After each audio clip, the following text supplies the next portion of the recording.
बुद्ध के हजारों शिष्य थे। जब उनका कोई शिष्य बुद्धत्व को प्राप्त हो जाता, वो उसे किसी एक दिशा में भेजकर वहां के लोगों को जागरूक करने और ज्ञान देने के लिए जाने की आज्ञा देते थे।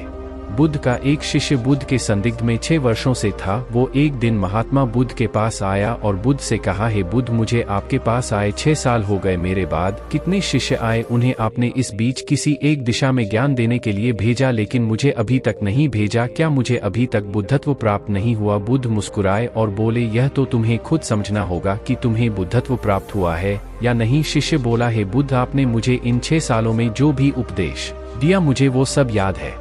आपकी बताई एक एक बात मुझे याद है। आप मुझसे भी पूछ सकते हैं, मैं आपको हर उत्तर देने के लिए सक्षम हूँ। आप मुझे एक मौका तो दे ताकि मैं किसी भी दिशा में जाकर लोगों को आपके ज्ञान के बारे में भी बता सकूं। बुद्ध ने कहा, ज्ञान की बातों को याद रखने से कुछ नहीं होता जब तक आप उसे अपने आचरण में ना लाओ। जब तक आप किसी भी चीज को अपने आचरण में नहीं लाओगे, तब तक आप दूसरों को नहीं कह सकते कि वो उसे अपने आचरण में लेकर आए। शिष्य ने कहा, जो भी हो, कृपया आप मुझे एक मौका दे। आप मुझ पर भरोसा रखें। मैं सभी को अपने ज्ञान से प्रभावित कर सकता हूँ। मैं लोगों को ऐसी बातें बता सकता हूँ जिससे उनके जीवन में शांति आएगी और वो शांतिपूर्ण अपना जीवन जी सकेंगे। बुद्ध ने कहा, अभी तुम तैयार नहीं हो। जब तुम तैयार हो जाओगे, मैं तुम्हें खुद सही मार्ग पर जाने के लिए कहूँगा। शिष्य ने कहा, क्यों बुद्ध, आपने मुझे इन 6 वर्षों में इतना भी ज्ञान नहीं दिया जिससे मैं लोगों को प्रभावित कर सकूँ? बुद्ध ने कहा, ठीक है, तुम पूर्व दिशा की तरफ जाओ। वहाँ तुम्हें एक गाँव मिलेगा, उससे तुम भिक्षा मांग कर लाओ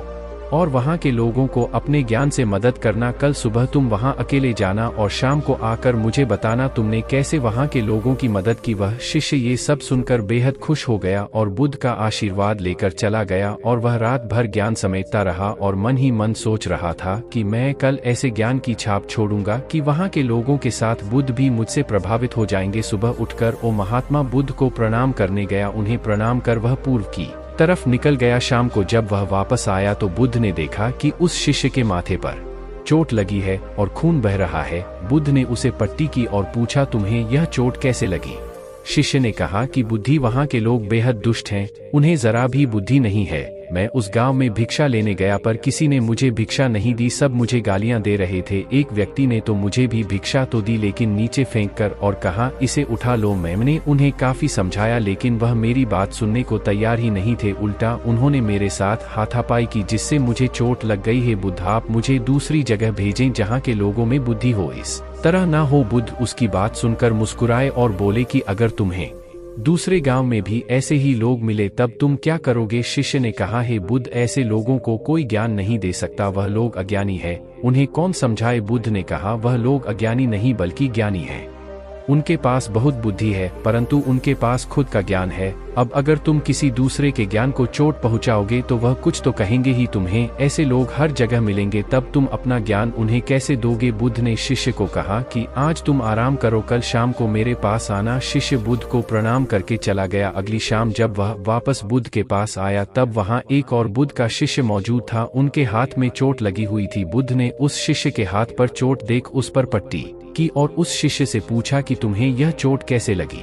शिष्य ने कहा, हे बुद्ध, आपने पूर्व के एक गांव में मुझे जाने के लिए कहा था, वही मुझे यह चोट लगी। बुद्ध ने कहा, वहां तुम्हारे साथ क्या क्या हुआ, तुम मुझे बताओ। शिष्य ने कहा, हे बुद्ध, वहां पर मैंने सबसे भिक्षा मांगी लेकिन किसी ने मुझे भिक्षा नहीं दी। एक व्यक्ति जिसने भिक्षा दी थी उसने भी वह मुझे जमीन पर फेंक कर दी और कहा, उसे उठा लो। मैंने चुपचाप उसे उठाकर अपने पात्र में रख लिया और उसे कल्याण का आशीर्वाद दिया। तब उस व्यक्ति ने मुझसे कहा, आप बड़े ही अजीब व्यक्ति हो, मैं आपका अपमान कर रहा हूं और आप मुझे आशीर्वाद दे रहे हैं। मैंने उनसे कहा कि आप धनी हैं, आपने मुझे दान दिया है इसलिए मैं आपको आशीर्वाद दे रहा हूं। फिर वहां से मैं आगे गया तो कुछ लोगों ने मुझे वहां से जाने के लिए कहा। उन्होंने मुझे कुछ अपशब्द कहे और मुझ पर कुछ पत्थर फेंके जिससे मुझे चोट लग गई। जब मैं वापस आ रहा था तब मैंने एक माँ को रोते हुए देखा, वह अपने बीमार बच्चे को लेकर चिंतित थी। मैं तुरंत जंगल से जाकर उसके लिए जड़ी बूटी ले आया लेकिन वहाँ के लोग मुझे जड़ी बूटी देने नहीं दे रहे थे। फिर मैंने उनसे विनती की कि वह मुझे उस बच्चे का इलाज करने दें, उसके बाद वो जैसा कहेंगे मैं ठीक वैसा ही करूँगा। फिर जिस व्यक्ति ने मुझे भिक्षा दी थी उसने गाँव वालों को समझाया, तब उन्होंने मुझे उस बच्चे को जड़ी बूटी लगाने दी। उसके बाद वह बच्चा ठीक हो गया। फिर गांव वालों ने मुझसे अपने किए गए अभद्र व्यवहार के लिए क्षमा मांगी और मुझे धन्यवाद कहा। फिर मैं वहां से वापस आ गया। हे बुद्ध, आपसे एक विनती है, उस गांव के लोग बहुत भोले भाले और सीधे हैं, क्या मैं रोज उसी गांव में जाकर भिक्षा मांग सकता हूँ? ये सभी बात वो पहला शिष्य भी सुन रहा था। उसने यह सुनते ही बुद्ध के चरणों में गिरकर कहा कि हे बुद्ध, मैं समझ गया हूँ कि अभी मैं उस लायक नहीं हुआ कि दूसरों को ज्ञान दे सकूं। बुद्ध ने कहा, हमें बाहर वैसे ही लोग दिखाई देते हैं जैसे हम भीतर से होते हैं। जब तक हम स्वयं को नहीं बदलते तब तक हम किसी को भी नहीं बदल सकते। खुद में परिवर्तन करना बेहद जरूरी है। कोई भी बात बताने से पहले उसे आचरण में लाना बेहद जरूरी है, क्योंकि आचरण में लाई हुई चीज को बताना समझाना बहुत आसान होता है और उसे लोग बेहद आसानी से अच्छे से समझ पाते हैं। दोस्तों, आपने क्या सीखा इस पोस्ट से जरूर बताएं। दोस्तों, हम सभी को ऐसा लगता है कि हमने जो कुछ भी सीखा है वह हमको दूसरों को सिखाना चाहिए, लेकिन हम जाने अनजाने में दूसरों को सिखाने के चक्कर में हम कभी कभी गलत साबित हो जाते हैं। तो इसलिए दोस्तों, अगर आप किसी को भी कोई भी सुझाव देने के लिए जाते हैं, आप कोई भी चीज सिखाने के लिए जाते हैं, तो सबसे पहले आप उस कार्य को संपूर्ण रूप से और सही ढंग से अच्छे से सीख जाएं। और आपको जब यह पक्का प्रूफ मिल जाए कि अब मैं इस कार्य को संपूर्ण रूप से सीख चुका हूं, अब मैं दूसरों को सिखा सकता हूं, तभी आप दूसरों को सिखाने के लिए जाएं। अन्यथा आपके साथ दुर्व्यवहार हो सकता है और आपको क्षति भी पहुंच सकती है।